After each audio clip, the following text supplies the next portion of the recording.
Hello students, आज की class में हम चैप्टर 5 अर्थमेटिक प्रोग्रेशन है ना 10th क्लासेस के कुछ की पॉइंट्स है। Let's we will discuss some important key points. Okay, so start करते हैं। फर्स्ट इसमें आपको ये जानना है कि sequence, what is sequence, progression, then sequence and progression से ही मिलके अर्थमेटिक प्रोग्रेशन है ना। अर्थमेटिक प्रोग्रेशन हम क्या करेंगे, सॉल्व करेंगे और इसमें हम बनाएंगे। ठीक है, तो सबसे पहले sequence, set of numbers arranged in some definite order and formed according to some rules is called sequence. क्या होगा, जब सीक्वेंस हम अरेंज करेंगे तो एक डेफिनेट ऑर्डर में हम अरेंज करेंगे, यानी एक निश्चित ऑर्डर में अरेंज करेंगे। ठीक है, अब सेकेंड पॉइंट है progression, the sequence that follows a certain pattern. एक सर्टेन पैटर्न को क्या करेंगे, जो सीक्वेंस होगा वो फॉलो करेगा, है ना, उसी को हम प्रोग्रेशन कहते हैं।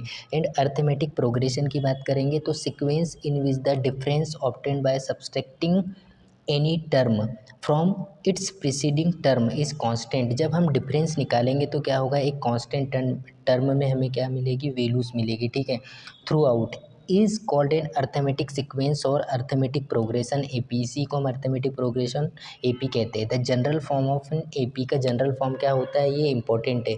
ए plus D, A plus two D.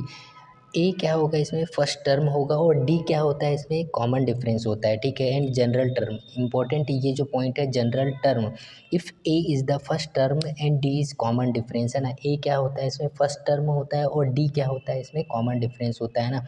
And A P then nth term, general term is given by a n is equal to a plus n minus one into d, है ना। तो ये याद रखना है, जनरल टर्म का जो formula है ये। ठीक है, फॉर्मूला क्या होगा, a n is equal to a plus n minus one into d. ठीक है, अब इसमें इम्पोर्टेंट पॉइंट ये है कि if only two quantities are given two condition equation in the problem should be given, therefore to be determine this two unknowns we have to solve both the condition equation linearly, है ना। इसमें condition given होगी जिसमें unknown values हमें given होगी equation में, then हमको क्या करना है, उसको सॉल्व करना पड़ेगा। ठीक है, जब हमें सम निकालना होगा तो सम निकालने का जो फॉर्मूला क्या होगा, S n is equal to n by two a plus n minus one into d, है ना। एल इज़ द, एल जो होता है इसमें क्या होगा, लास्ट टर्म होगा, है ना, फाइनाइट ए पी में। ठीक है, a n is given by the common difference, जब कॉमन डिफरेंस निकालना होगा तो क्या होता है, d is equal to a two minus a one होता है ना, second term minus first term होता है। ठीक है, ये इंपॉर्टेंट कॉन्सेप्ट है, जो की पॉइंट से है ना, इनको आपको याद रखना है।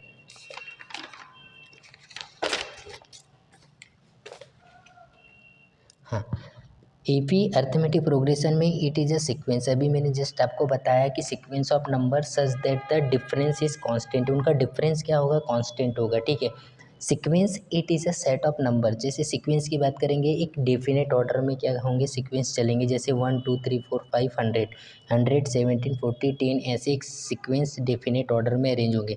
एंड फाइनाइट एपी की बात करेंगे तो the AP has limited term, इसमें क्या होगा, फाइनाइट एपी में लिमिटेड टर्म की बात करेंगे। ठीक है, इन फाइनाइट एपी की बात करें तो the AP has unlimited term, इसमें अनलिमिटेड टर्म होंगे। ठीक है, जनरल फॉर्म क्या होता है, ए प्लस डी, ए प्लस टू डी, ए प्लस थ्री डी, ए प्लस फोर डी। ठीक है, फर्स्ट टर्म में ए होगा और कॉमन डिफरेंस डी होगा, तो d is equal to a two minus a one, second term minus first term करेंगे। ठीक है, फाइंड, जब हमें फाइंड करना पड़ेगा सम, तो a n is equal to a plus n minus one into d. ठीक है, ये इंपॉर्टेंट की पॉइंट्स है, इनको आपको क्या रखना है, ध्यान में रखना है। ठीक है, अब करते हैं कुछ इंपॉर्टेंट क्वेश्चन, सोल्व करते हैं अर्थमेटिक प्रोग्रेशन के। ठीक है, क्वेश्चन नंबर फर्स्ट, दी हुई एपी के प्रथम चार पद लिखिए जबकि प्रथम पद ए और सर्वांतर डी। इसमें कुछ क्वेश्चंस गिवन होंगे जिसमें हमें चार पद तक के निकालना है ना, A1 A2 A3 and A4 तक के हमें सॉल्व करना है। तो A is equal to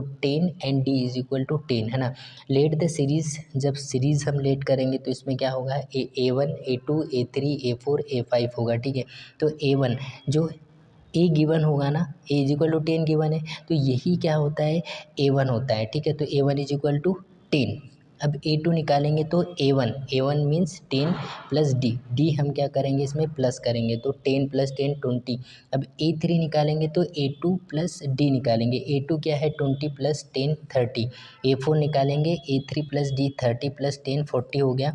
therefore the series will be, इसलिए हमारी जो सीरीज़ होगी वो क्या होगी 10 20 30 40 होगी, ठीक है। क्वेश्चन नंबर सेकेंड, जैसे A इज इक्वल टू क्या है -2, D इज इक्वल टू 0। ए जो गिवन होगी यही हमारी A1 होगी, ठीक है। तो A1 is equal to A-2, A2 निकालेंगे तो A1 प्लस D -2 प्लस 0 -2, ठीक है। यही सीक्वेंस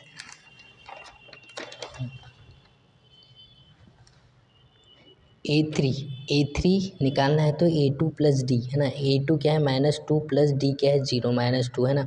A4 निकालेंगे A3 प्लस D -2 प्लस 0 -2 है ना। तो यही सीक्वेंस चलेगा -2 -2 -2, ठीक है।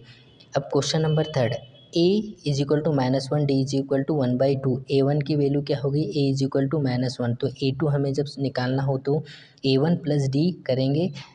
A1 हमारे पास -1 प्लस D कितना है 1/2, ठीक है। हम क्या करेंगे एलसीएम लेके इसको जब सॉल्व करेंगे तो -2 प्लस 1/2, तो क्या हो जाएगा 1/2। अब A3 निकालेंगे तो -1/2 प्लस 1/2 है ना, ये 0 हो जाएगा, ठीक है।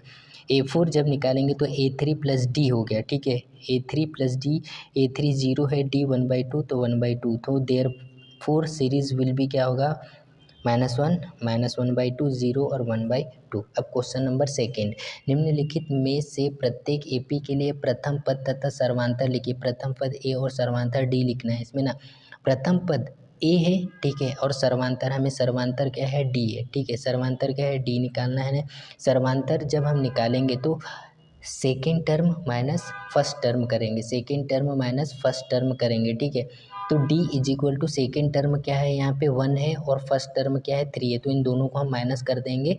Second term minus first term, so -2 हमारा क्या हो जाएगा सर्वांतर हो जाएगा। और क्वेश्चन नंबर 2, -5 -1 प्लस 3 और +3 ये +7 है ना, ये गिवन है। प्रथम पद हमारे पास -5 है। सर्वांतर जब सर्वांतर निकालेंगे तो क्या होता है सर्वांतर second term minus first term करेंगे, second term -1 and first term minus है तो माइनस माइनस प्लस, तो +4 हमारा आंसर आ जाएगा, ठीक है। अब क्वेश्चन नंबर 3, 1/3 5/3 9/3 एंड 13/3 है ना डैश। प्रथम पद हमारा A इज इक्वल टू क्या होगा 1/3 और सर्वांतर D, सर्वांतर हमें निकालना है तो second term minus first term करेंगे ना, second term minus first term करेंगे तो 5/3 -1/3, ठीक है। इसका एलसीएम लेंगे तो क्या होगा 3 आ जाएगा, 3 से 3 कैंसिल हो जाएगा, 5 -1 है ना, तो 4/3, ठीक है 4/3। अब क्वेश्चन नंबर 4, क्वेश्चन नंबर 4 में 0.6 1.7 2.8 3.9 डैश डैश है ना। प्रथम पद हमारे पास गिवन है 0.6 एंड A ही हो गया, ठीक है, A हो गया। सर्वांतर हमें निकालना है तो second term minus first term करेंगे, 1.7 माइनस 6 करेंगे, 0.6 करेंगे तो कितना हो जाएगा ये 1.1 हो जाएगा। क्या हो जाएगा ये 1.1 हमारा सर्वांतर निकल के आ जाएगा, ठीक है।